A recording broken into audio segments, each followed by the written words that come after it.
আসসালামু আলাইকুম গাইস, আপনাদের মাঝে নতুন একটি ভিডিও নিয়ে হাজির হয়ে গেছি।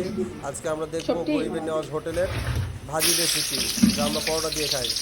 এক মতো তেল দিয়ে দিয়েছি, সয়াবিন তেল, তার ভিতরে এলাচ, গরম মশলা, তেজপাতা দিয়েছি এবং কাটা পেঁয়াজ দিয়ে দিয়েছি। তো দেখতে থাকুন সম্পূর্ণ ভিডিওটা এবং সাবস্ক্রাইব করুন এবং বেল আইকনটি প্রেস করুন। তো আমরা পাঁচমিশালি দিলাম কিছুটা, যাতে সুন্দর একটা ফ্লেভার থাকে, খেতে ভালো লাগে। তো দেখুন গাইস, আমরা আদা রসুন বাটা দিয়ে দিলাম পরিমাণ মতো, প্রায় 2 টেবিল চামচ মতো দিয়ে দিলাম। আমাদের এই হোটেলের রেসিপিটি খাওয়ার জন্য আপনারা ঢাকার প্রান্ত থেকে আসতে পারেন, পুরো বাংলাদেশ থেকে আসতে পারেন।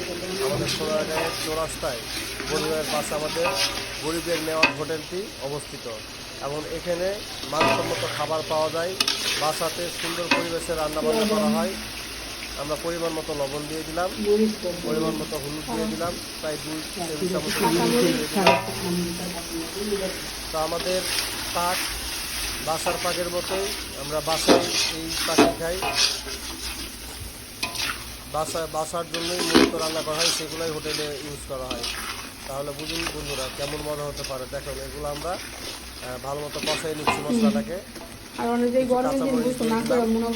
যাতে ভাজিটা আরো সুস্বাদু লাগে, ফ্লেভারটা ভালো আসে। তো আমাদের গরিবের নেওয়াজ একটা শুকনো মরিচ দিয়ে দিলাম।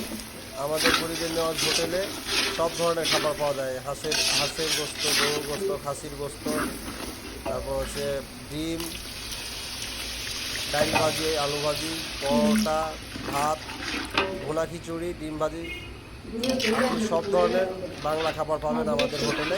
আমাদের হোটেলের অবস্থান হচ্ছে সোনারগাঁয়ে চৌরাস্তায়, নারায়ণগঞ্জে অবস্থিত। আপনারা আমাদের সোনারগাঁ থানায় চলে আসবেন এবং গরিবের পাশে আমাদের গরিবের নেওয়াজ মশলাটা কষিয়ে কিছুক্ষণ রেখে দিব, ঢাকনা দিয়ে ঢেকে। এটা যতক্ষণ না বসবে ততক্ষণ আমরা এটা ঢেকে রাখবো। বসলে তারপর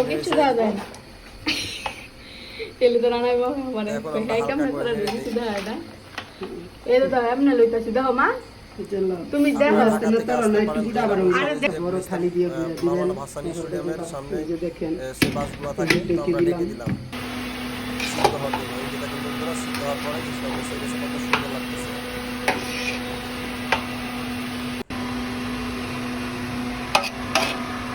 আমাদের রান্না সবাই ভালো থাকবেন।